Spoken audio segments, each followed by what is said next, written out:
Stop before you drop another 50 grand on a premium logo. The European giants, BMW, Mercedes, Audi, they are profiting unfairly from you, not through smart platforms, but through 9 hidden tactics of badge engineering that are helping them generate massive profits from ordinary cars. This is the untold truth they pray you never discover. Ditch the logo worship. Demand real value. We're ripping the luxury mask off next on Voltshift. Think about it. A lifted Volkswagen Polo asking for an extra 15,000 euros. A Mercedes badge covering a Renault engine sold at pure luxury pricing. Or a premium Peugeot that's just a Citroën wearing a 20,000 euro worth headlight upgrade. These aren't isolated cases. They are systemic.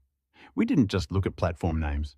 We dove into the actual build sheet differences, the hard numbers of shared components, and the documented strategies these giants use to justify astronomical markups. What we uncovered demolishes the entire concept of premium value. Get this. One vehicle on our list shares a staggering 80% of its core parts with a sibling model that costs literally half the price.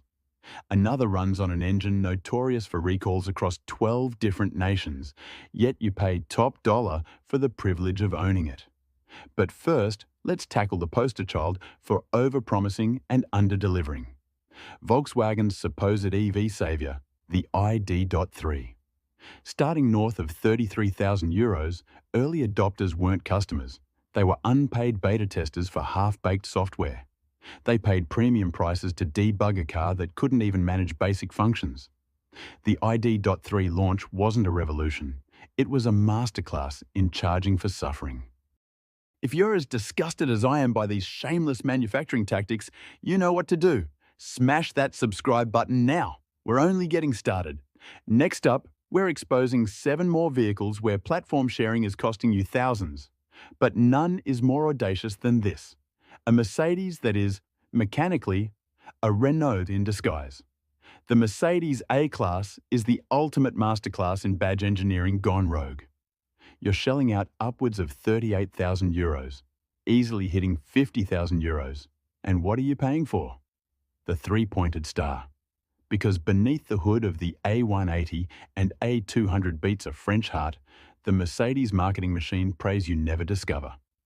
That 1.33-litre engine isn't Stuttgart built. It's the M282 co-developed with Renault Nissan. Yes, your premium Mercedes shares its fundamental engine architecture with a common Renault Clio or a Nissan Juke. While the A-Class utilizes Mercedes' own platform, the cost-cutting is rampant everywhere else, from the generic transmission supplier to the low-grade interior plastics. Analysts estimate the actual manufacturing cost is as low as 14,000 euros. Mercedes charges double, banking solely on prestige. The real punchline? European taxi drivers know the secret.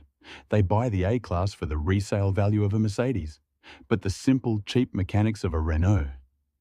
You're paying for luxury. They're paying for honesty. Now, if the Mercedes-Renault scandal wasn't enough, prepare for the biggest betrayal in modern German motoring history. The BMW 2 Series Active Tourer, starting at nearly 40,000 euros and climbing past 55,000 euros, is the antithesis of everything BMW once stood for. This is not the ultimate driving machine. This is the ultimate profit machine. Built on the front-wheel drive UCEL 2 platform, a strategy developed specifically to cut costs by sharing with Mini, the Active Tourer entirely abandons BMW's core DNA. It takes a minivan, slaps the roundel on it, and then demands BMW pricing for van-like dynamics. The 3-cylinder engine in the base models? It sounds less like a precision instrument and more like an agricultural diesel generator. It vibrates, it drones, and it constantly reminds you that you bought the cheapest, most cynical BMW offering. The enthusiasts call it the shame tourer for a reason. You pay a 10,000 euro premium over rivals like the VW Touran for numb steering and handling that feels like a bus. The secret is the massive profit margin. Industry analysts estimate BMW pulls 25 to 30% gross margins on the Active Tourer, higher than on a genuine 3 Series, because customers are paying for the badge, not the engineering. BMW is literally charging a fortune for abandoning its own values. Next up, prepare for the most cynical masterclass in badge engineering from the entire Volkswagen Group. Meet the Audi Q2. Starting at a whopping €35,000, you are paying Audi prices for a Volkswagen Polo on stilts with angry headlights. The Q2 sits on the MQB-A1 platform, just a slightly stretched Polo chassis. Audi charges an extra €15,000 for a wheelbase increase of a mere 37mm and some plastic cladding. That's the badge aspirant tax. You're paying €40,000 for the automotive equivalent of a Louis Vuitton keychain because you can't afford the bag. The proof? The Q2 outsells the more honest A1 by 3 to 1, demonstrating that the pursuit of the four rings trumps real value. But the deception isn't exclusive to Germany. Turn your attention to Peugeot, demanding up to €40,000 for the 408. This premium fastback crossover is built on the decade-old EMP2 platform, shared with everything from the Citroën C5 Aircross to a Fiat van. You're paying 2025 prices for 2013 technology. And the real scandal? It's powered by the notorious 1.2 PureTech engine, a three-cylinder disaster featuring a wet timing belt known to degrade and fail prematurely. That's not premium. That's a documented liability. Despite multiple recalls and extended warranties issued by Peugeot, they continue to install this known defective engine into the €40,000 408. And here's the kicker. The fastback design, which is the car's only differentiating factor, actually makes it worse than a standard SUV. Less practicality, smaller trunk, reduced visibility. You are literally paying more money to get less utility. This is the ultimate example of fashion over function, where the fashion is debatable and the price is outrageous. Industry insiders confirm the truth. Stellantis is pushing the 408 aggressively because the profit margins are exceptional. With fully amortized components and minimal development costs, they are charging premium prices for pure profit built entirely on badge differentiation and platform sharing. It's a textbook case of maximizing greed over customer value. Let's talk about the final deception. The Renault Arcana, the poster child for everything wrong with modern SUV marketing. Renault wants €35,000 for this.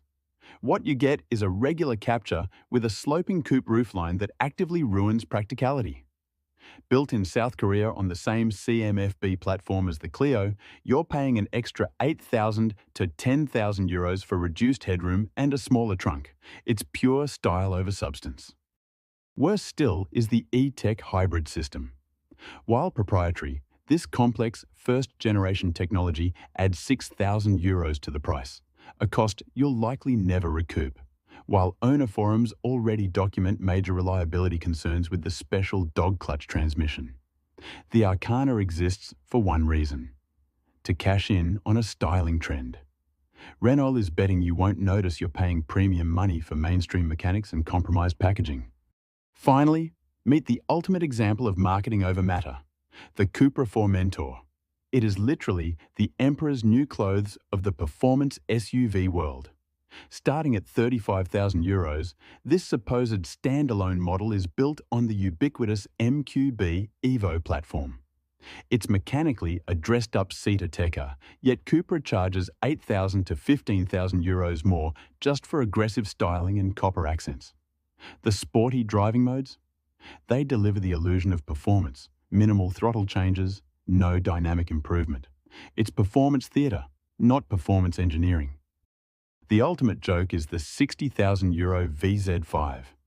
You're paying more than an Audi S3 for a heavier, less sophisticated car, purely for a borrowed Audi engine.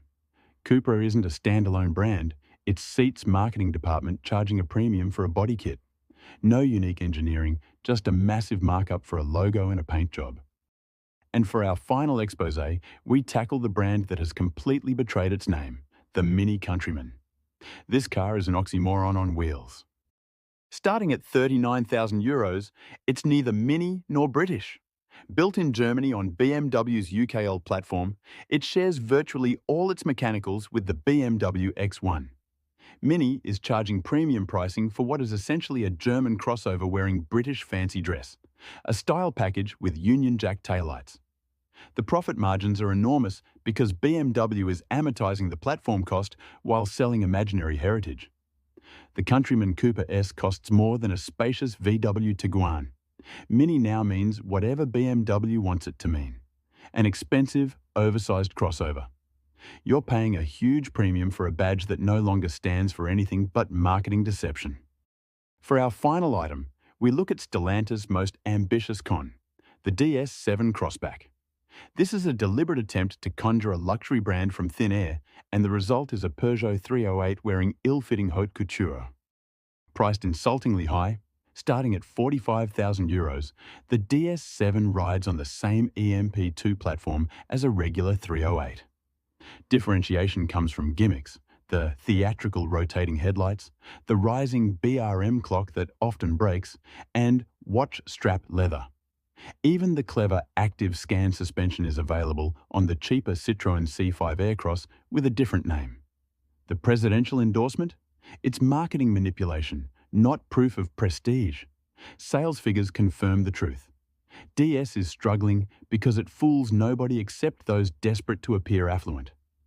It's too expensive for Peugeot money, yet not special enough for true luxury buyers. These 9 vehicles represent the worst of modern automotive cynicism. Look, platform sharing isn't inherently evil. It should reduce costs and boost reliability. But when manufacturers pocket a 20 to 30% saving in development costs and then charge you premium prices through sheer badge manipulation and marketing deception, it's nothing less than a deliberate exploitation. The evidence is undeniable.